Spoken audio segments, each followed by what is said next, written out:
নমস্কাৰ শিক্ষাৰ্থীসকল সকলোকে মোৰ চেনেললৈ স্বাগতম জনাইছো। আজি আমি হাই সেকেন্ডাৰী ফাৰ্ষ্ট ইয়াৰৰ যোনটো প্ৰথম চেপ্টাৰ আছে শিক্ষাৰ ধাৰণা আৰু লক্ষ্য তাৰ যিখিনি প্ৰশ্নাৱলী আছে সেই প্ৰশ্নাৱলীসমূহ আমি আজি আলোচনা কৰিম আৰু এটো হৈছে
আৰু এজুকেটামৰ পৰাও কি কৈছে উৎপত্তি হোৱা বুলি কোৱা হয়।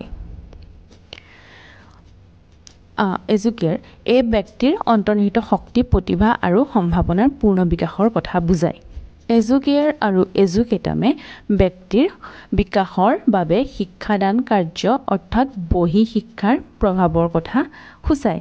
গতিকে আমি কি বুলি ক'ব পাৰো যে এজুকেশনে আচলতে কি বুজায়? এজুকেশনে বুজায় এজন ব্যক্তিৰ ভিতৰত যিবোৰ প্ৰতিভা লুকাই থাকে সেই প্ৰতিভাৰ সম্পূৰ্ণ বিকাশ কৰাৰ কথাকে বুজায়।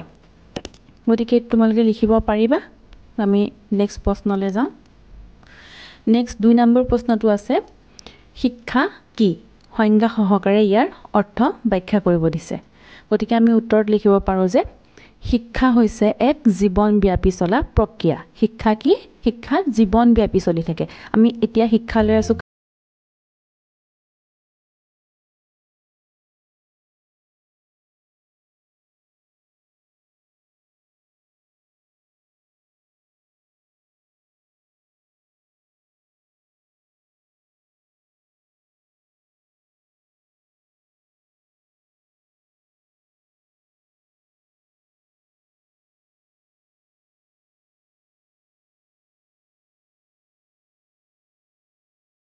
নিত্য নতুন অভিজ্ঞতা লাভ কৰিবলৈ সক্ষম হয়।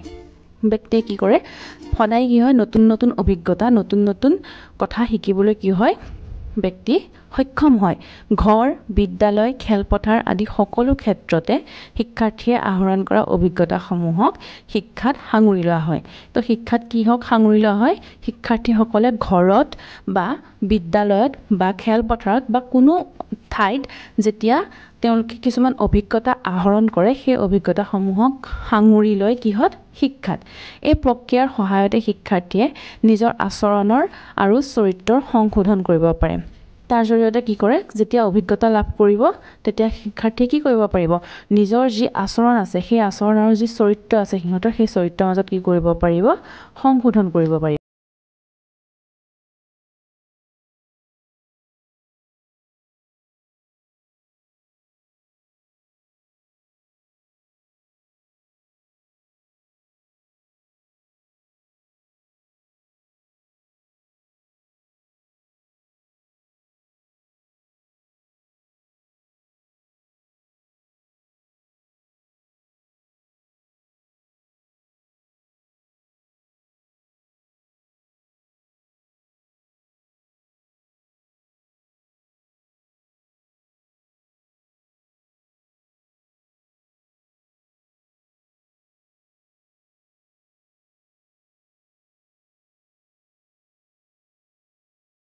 পাইছে এতিয়া আমি ইয়াৰ সংজ্ঞাসমূহ চাম। তো শিক্ষাৰ সংজ্ঞা ভিন ভিন শিক্ষাবিদে কি কৰিছে ভিন ভিন ধৰণে শিক্ষাৰ সংজ্ঞা দাঙি ধৰিছে। পাশ্চাত্য আৰু পাশ্চাত্য শিক্ষাবিদসকলে আগবঢ়োৱা কেইটামান সংজ্ঞা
গোটেই জীৱনব্যাপী চলা এটা প্ৰক্ৰিয়া। তো কি শিক্ষা হৈছে অবিৰামভাৱে গোটেই জীৱনব্যাপী চলা এটা প্ৰক্ৰিয়া, মানে জন্মৰ মুহূৰ্তৰ পৰা মৃত্যুলৈকে চলা এটা প্ৰক্ৰিয়াকে কি বুলি কোৱা হৈছে শিক্ষা। এইটো কোনে কৈছে, উক্তিটো কোনে দিছে, জন ডিউৱে। কোনে দিছে, জন ডিউৱে দিছে। নেক্সট আমি চাওঁ, স্বামী বিবেকানন্দৰ মতেনো কি হয় শিক্ষাৰ অৰ্থ, তাক আমি চাওঁ। তো স্বামী বিবেকানন্দৰ মতে কি কৈছে যে মানুহৰ অন্তৰ্নিহিত পূৰ্ণতাৰ বাহ্যিক বিকাশেই হ'ল শিক্ষা। মানুহৰ অন্তৰ্নিহিত পূৰ্ণতা মানে মানুহৰ ভিতৰত যিবিলাক অন্তৰ্নিহিত গুণ আছে, প্ৰতিভা আছে, সেইবোৰ যদি বিকাশ হয়, বাহ্যিক বিকাশেই হ'ল, সেইবোৰ যদি বিকাশ হৈ উঠে তাকে আমি কি বুলি কওঁ, শিক্ষা বুলি কওঁ। এইটো কোনে কৈছে, স্বামী বিবেকানন্দই। গতিকে আমি কি চালোঁ, শিক্ষা কি চালোঁ আৰু শিক্ষাৰ সংজ্ঞাসমূহ চালোঁ। তো নেক্সট প্ৰশ্নটো হৈছে কি, সংকীৰ্ণ আৰু ব্যাপক অৰ্থত শিক্ষা বুলিলে কি বুজা? গতিকে আমি উত্তৰত লিখিব পাৰোঁ কি বুলি, সংকীৰ্ণ অৰ্থত শিক্ষা বুলিলে বিদ্যালয়ৰ চাৰিবেৰৰ মাজত আবদ্ধ হৈ নিৰ্দিষ্ট পাঠ্যক্ৰম, অনুশাসন, সময়সীমাৰ মাজেৰে লাভ কৰা অভিজ্ঞতাক বুজা যায়। মানে চাৰিবেৰৰ মাজত, বিদ্যালয়ত কি হয়, চাৰিবেৰৰ মাজত আবদ্ধ হৈ থাকিব লাগে আমি, আৰু তাত আমি কি শিকোঁ, পাঠ্যক্ৰমত যি যি বস্তু থাকে আমি সেইখিনিয়ে শিকোঁ। তাত অনুশাসন থাকে, সময়সীমা থাকে, আমি তাকে শিকোঁ, তাকে বুজোঁ, বা শিক্ষকে যি শিকায়, শিক্ষকে যি পঢ়ায় আমি সেইখিনিয়ে পঢ়োঁ। সংকীৰ্ণ অৰ্থত শিক্ষা শিক্ষণীয় পাঠ্যক্ৰমৰ ভিতৰত আবদ্ধ থাকে। সেয়ে এই শিক্ষা অপৰিৱৰ্তনীয় আৰু গতিহীন। ই শিক্ষাৰ্থীৰ প্ৰয়োজনীয়তাক বিশেষ গুৰুত্ব নিদিয়ে। এই ধৰণৰ শিক্ষা লাভৰ বাবে বিভিন্ন শ্ৰেণীৰ শিক্ষানুষ্ঠান, শিক্ষক, পাঠ্যক্ৰম আৰু পৰীক্ষা পদ্ধতিৰ ব্যৱস্থা কৰা হয়।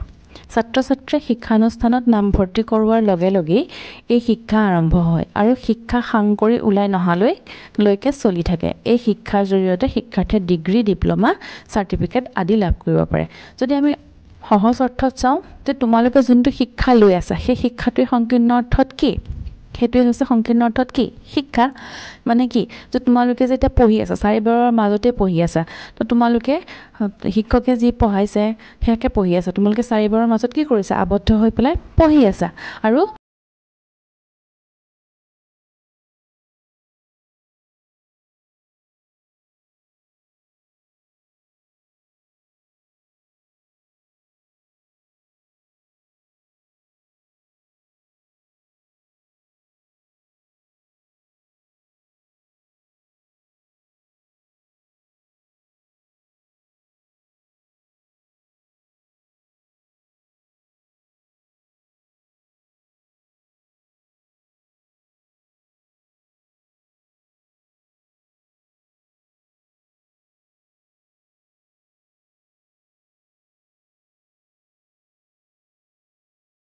আমৰণকাল বাস্তৱ পৰিস্থিতিত লাভ কৰা প্ৰতিটো অভিজ্ঞতাকে বুজা যায়।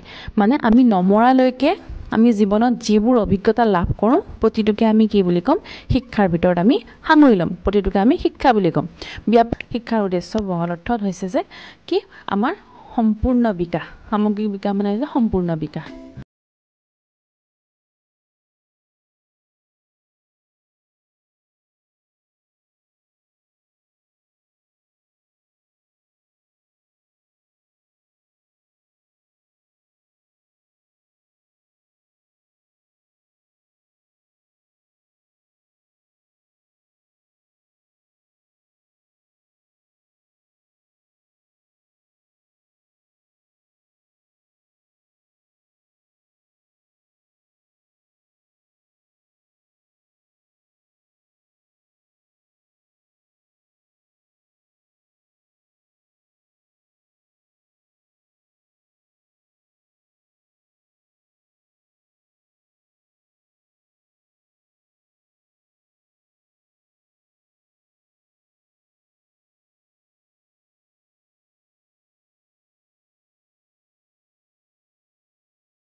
পৰিৱেশে শিক্ষা ফলপ্ৰসূ কৰি তোলে। একোখন সমাজে শিক্ষাৰ উদ্দেশ্য আৰু শিক্ষণ পদ্ধতি নিৰ্ধাৰণ কৰে।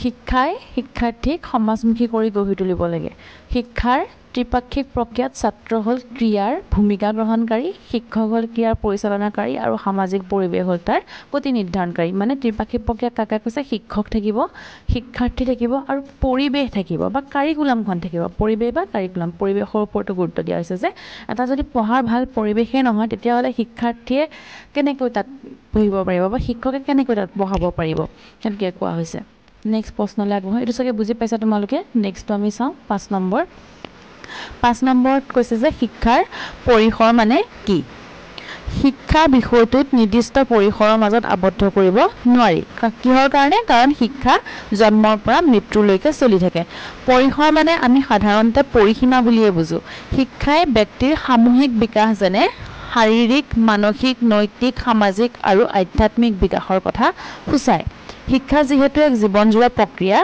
গতিকে মানুহৰ জীৱন জন্মৰ পৰা মৃত্যুলৈকে শিক্ষাৰ পৰিধিৰ ভিতৰুৱা কি বুলি কৈছে মানুহৰ জন্ম হোৱাৰ পৰা মৃত্যুলৈকে মানুহৰ যিবোৰ বিকাশ হয় মানুহে যিবোৰ শিকে যিবোৰ অভিজ্ঞতা লয় সেই সকলোবোৰ শিক্ষাৰ পৰিধিৰ ভিতৰুৱা বুলি কৈছে সামাজিক নীতি ভাষা আদি শিক্ষাৰ পৰিসৰৰ অন্তৰ্ভুক্ত শিক্ষাৰ পৰিধি ব্যাপক আৰু সুদূৰ প্ৰসাৰী সময়ৰ লগে লগে শিক্ষাৰ পৰিসৰো বিস্তৃত হৈ আহিছে সেয়ে সকলো দিশৰ বিশ্লেষণাত্মক অধ্যয়ন শিক্ষাই সামৰি লয় শিক্ষাই কি কৰে শিক্ষাই সকলো দিশকে সামৰি লয় নেক্সট প্ৰশ্নলৈ আগবাঢ়ো নেক্সট প্ৰশ্নটো হৈছে আনুষ্ঠানিক শিক্ষা বুলিলে কি বুজায় তো আনুষ্ঠানিক শিক্ষা মানে কি আনুষ্ঠানিক শিক্ষা হৈছে চাৰিবেৰৰ মাজত আবদ্ধ হৈ আমি যোনটো শিক্ষা লওঁ সেইটোৱে হৈছে আনুষ্ঠানিক শিক্ষা তোমালোকক যদি সোধা আনুষ্ঠানিক শিক্ষা বুলিলে কি বুজা বা আনুষ্ঠানিক শিক্ষা কি তোমালোকে ক'ব পাৰিবা যে আমি যোনটো শিক্ষা লৈ আছো সেই শিক্ষাটোৱে হৈছে আনুষ্ঠানিক শিক্ষা কাৰণ তোমালোকে চাৰিবেৰৰ মাজত বহিয়ে শিক্ষা লৈ আছা হয় নাই গতিকে তোমালোকে ক'ব পাৰা যে আমি লৈ থকা শিক্ষাটোৱে হৈছে আনুষ্ঠানিক শিক্ষা এইটো তোমালোকে ক'বহে পাৰা কিন্তু তেনেকৈ তোমালোকে লিখিব নোৱাৰিবা গতিকে লিখিবা কেনেকৈ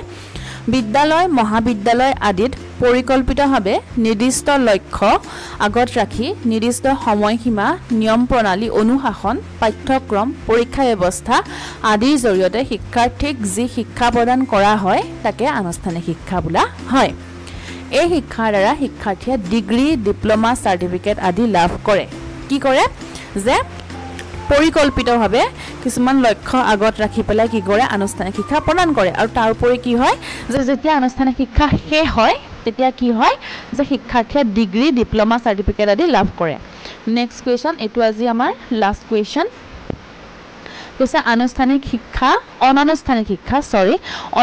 শিক্ষা বুলিলে কি বুজা প্ৰশ্ন সুধিছে কি অনানুষ্ঠানিক শিক্ষা বুলিলে কি বুজা আনুষ্ঠানিক শিক্ষা বুলিলে কি বুজাটো আমি বুজালো তোমালোকে বুজি পালা এতিয়া অনানুষ্ঠানিক শিক্ষা বুলিলে কি বুজা শুনা যে আমি অনানুষ্ঠানিক শিক্ষা বুলিলে কি বুজো অনানুষ্ঠানিক শিক্ষাৰ সীমাৰ বাহিৰত বৃহত্তৰ জীৱনৰ বিভিন্ন পৰিৱেশ পৰিস্থিতি পৰা পৰোক্ষভাৱে যি শিক্ষা লাভ কৰা হয় তাকে অনানুষ্ঠানিক শিক্ষা বোলা হয় অনানুষ্ঠানিক শিক্ষাৰ কোনো ধৰাবন্ধা সময়সূচী পাঠ্যক্ৰম নীতি নিয়ম নাথাকে সমাজৰ বিভিন্ন মাধ্যমবোৰৰ পৰা পৰোক্ষভাৱে শিক্ষা আহৰণ কৰা হয় এই শিক্ষা স্বাভাৱিক আৰু অপৰিকল্পিত যেনে তুমি কিবা এটা কথা জনা নাই কিবা এটা কথা বুজি পোৱা নাই মাক সুধিছা দেউতাক সুধিছা বা তোমাৰ বাক সুধিছা দাদাক সুধিছা বা তোমাতকৈ সৰু কাৰোবাক সুধিছা বা টিউশ্যন টিচাৰক সুধিছা বা তুমি তোমাৰ ঘৰৰ বেলেগ মানুহক সুধিছা তো তেতিয়া কি হ'ব সেইটো হ'ব অনানুষ্ঠানিক শিক্ষা তুমি কি কৈছা জ্ঞানটোতো তুমি লৈছা শিক্ষাটোতো তুমি লৈছা কিন্তু সেইটোতো তোমাক চাৰ্টিফিকেট নিদিয়ে দিব জানো দেউতাই কিবা এটা শিকাইছে তোমাক চাৰ্টিফিকেট দিব জানো নিদিয়ে মায়ে কিবা এটা শিকাইছে চাৰ্টিফিকেট দিব জানো নিদিয়ে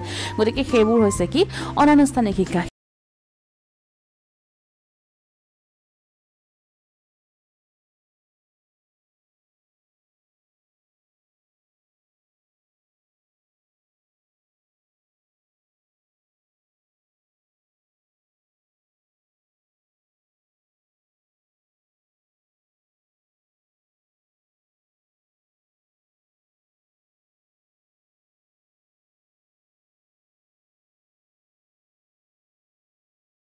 মই ইয়াতে ভিডিঅ' আপলোড কৰিম প্ৰশ্ন উত্তৰসমূহ আলোচনা কৰিম আৰু গতিকে তোমালোকে সেই ভিডিঅ'সমূহ পাই থাকিবলৈও চেনেলটো ছাবস্ক্ৰাইব কৰি থবা আৰু ভিডিঅ'বোৰ শ্বেয়াৰ কৰিবা যাতে তোমাৰ লগৰ শিক্ষাৰ্থীসকলেও ইয়াৰ পৰা উপকৃত হয় থেংক ইউ